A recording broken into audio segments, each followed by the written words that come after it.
Hello மக்களே, இன்றைக்கி நாள் 316. இன்றைக்கி சார்லி மெக்கசி அப்படிங்கிற ஒரு ஆத்தர் எழுதின the boy, the mole, the fox and the horse அப்படிங்கிற ஒரு புக்கில் இருந்து ஒரு சின்ன ஸ்டோரி பற்றி பார்க்கலாம். ஒரு நாள் ஈவினிங் ஒரு சின்ன பையன் ஏதோ யோசிச்சுக்கிட்டே அப்படியே தனியாக ஒரு காட்டுக்குள்ளே நடந்து போயிட்டு இருக்கான். போகிற வழியில் ஒரு மோலை பார்க்குறான். மோல்னா எலி மாதிரி இருக்க ஒரு உயிரினம். அந்த குட்டி மோல் அந்த பையனை பார்த்துட்டு அதுவும் அவன் கூடவே நடந்து வருது. அப்போ அந்த பையன் அந்த மோல்கிட்ட கேட்கலாம்.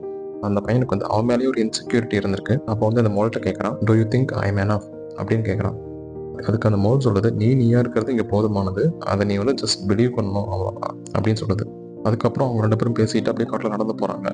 அப்போ போகிற வழியில் ஒரு ஃபாக்ஸ், ஒரு நரி அதுக்கு வச்சிருந்த ட்ராப்பில் மாட்டிக்கிச்சு. அப்போ அது ஹெல்ப்புக்காக கத்திட்டு இருந்திருக்கு. அந்த பையனுக்கு அந்த நரியை பார்த்து ஒரு பயம் இருந்தாலும் அதுக்கு ஹெல்ப் பண்ணணும் அப்படின்னு சொல்லிட்டு அதை போயிட்டு அந்த ட்ராப்ல இருந்து விடுவிக்கிறான்.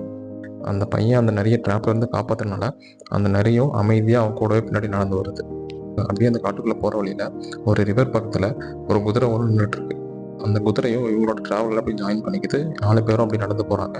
அப்போ அந்த குதிரை சொல்லுது, இது வரைக்கும் நான் செஞ்ச தைரியமான விஷயத்திலேயே பெரிய விஷயம் என்னன்னா, எனக்கு ஹெல்ப் பண்ணுங்க அப்படின்னு நான் வெளிப்படையாக கேட்டது தான் அப்படின்னு சொல்லுது.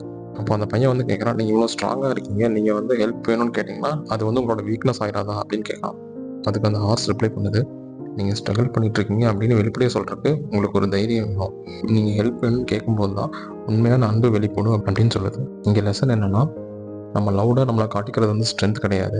You have to be gentle and honest to your self and bolt enough to ask help. இங்கே யாருமே பர்ஃபெக்டாக இருக்க தேவையில்லை. ஓப்பன் ஹார்ட்டடாக உங்கள் வழியில் நீங்கள் நடந்து போகிறதே பெரிய ஸ்ட்ரென்த்து தான் அப்படின்னு சொல்கிறாங்க. திரும்ப நாளைக்கு பார்க்கலாம். கன்சிஸ்டண்டாக இருங்க.